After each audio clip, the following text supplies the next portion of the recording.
kami dari mahasiswa Universitas Bali Internasional jurusan Farmasi Klinis A2B akan memberikan informasi terkait obat pseudoephedrine.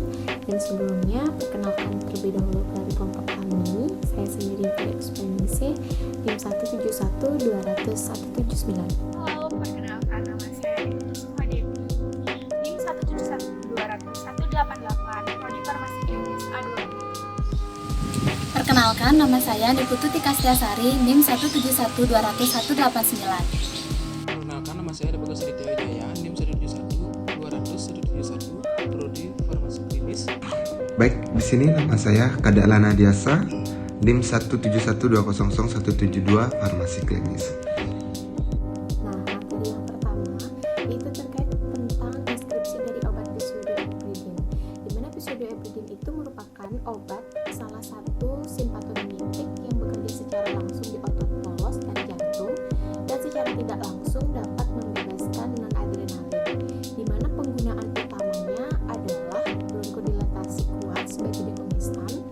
Nah, untuk waktu paruhnya sendiri itu kurang lebih 7 jam, di mana obat pseudoephedrine ini dapat digunakan dalam satu kandungan atau kombinasi dengan obat lain. Untuk indikasi dan manfaatnya digunakan untuk meredakan hidung tersumbat dan juga flu.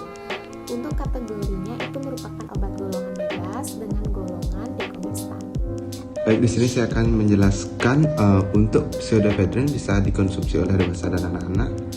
Lalu untuk bentuk sediaannya, pseudoephedrine ada bentuk sediaan sirup dan tablet. Untuk mekanisme kerjanya, efek dekongestan pseudoephedrine pada selaput lendir dalam hidungnya berdasarkan pada efek dasar vasokonstriktor dari senyawa adrenergik. Pseudoephedrine stimulasi reseptor adrenergik dalam rongga hidung sehingga mengurutkan arteri yang membesar dalam mukosa, mengurangi aliran darah sehingga mukosa menutup dan hidung menjadi lega kembali.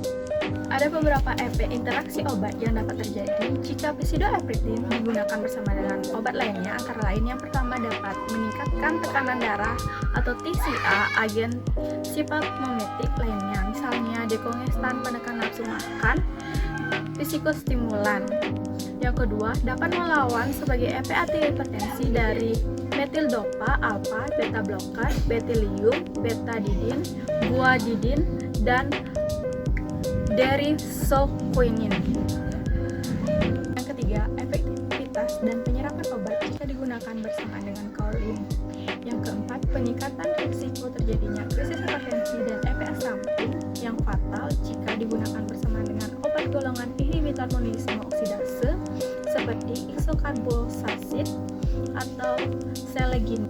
Sebaiknya tidak mengkonsumsi obat pseudoephedrine apabila mempunyai kondisi medis seperti hipertensi berat atau penyakit arteri koroner, anak-anak berusia kurang dari 12 tahun bersamaan atau dalam 2 minggu setelah terapi mengkonsumsi obat golongan MOI atau inhibitor monoisme oksidase. Dosis pseudoephedrine pada dewasa sebagai tablet konvensional diberikan sebanyak 60 mg selama 4-6 jam, maksimal 240 mg setiap hari.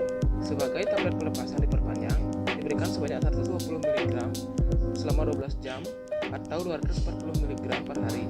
Untuk anak di atas 12 tahun, dosis sama dengan dosis dewasa. Cara mengkonsumsi obat pseudoephedrine.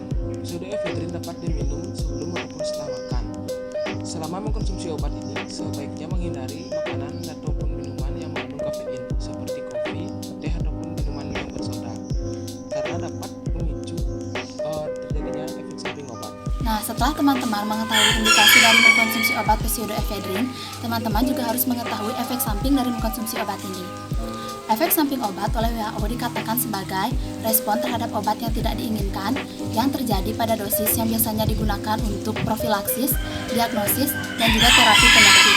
Adapun efek samping dari mengkonsumsi obat ini berupa mual, muntah, pusing, dan juga lemas. Nah, selain 4 efek samping yang umum tersebut, terdapat efek samping khusus atau serius dari mengkonsumsi obat pseudoephedrine, yaitu yang pertama berupa gangguan jantung seperti takikardia dan juga jantung berdebar, kemudian gangguan mata yaitu glaukoma sudut tertutup, gangguan gastrointestinal seperti mulut kering, mual, muntah, gangguan sistem saraf, dapat berupa tremor, sakit kepala dan pusing, gangguan kejiwaan seperti halusinasi, dan juga insomnia, kemudian gangguan kemih dan ginjal seperti retensi urin, gangguan pembuluh darah seperti hipertensi.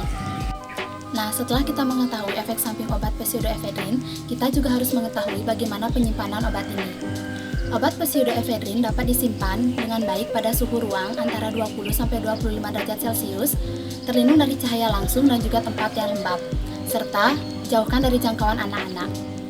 Nah, selain itu terdapat informasi konseling yang akan teman-teman dapat jika mengkonsumsi obat ini, di mana karena obat ini menyebabkan pusing dan mengantuk, sangat disarankan untuk teman-teman tidak mengemudikan kendaraan dan juga tidak mengoperasikan alat berat saat akan mengkonsumsi obat ini.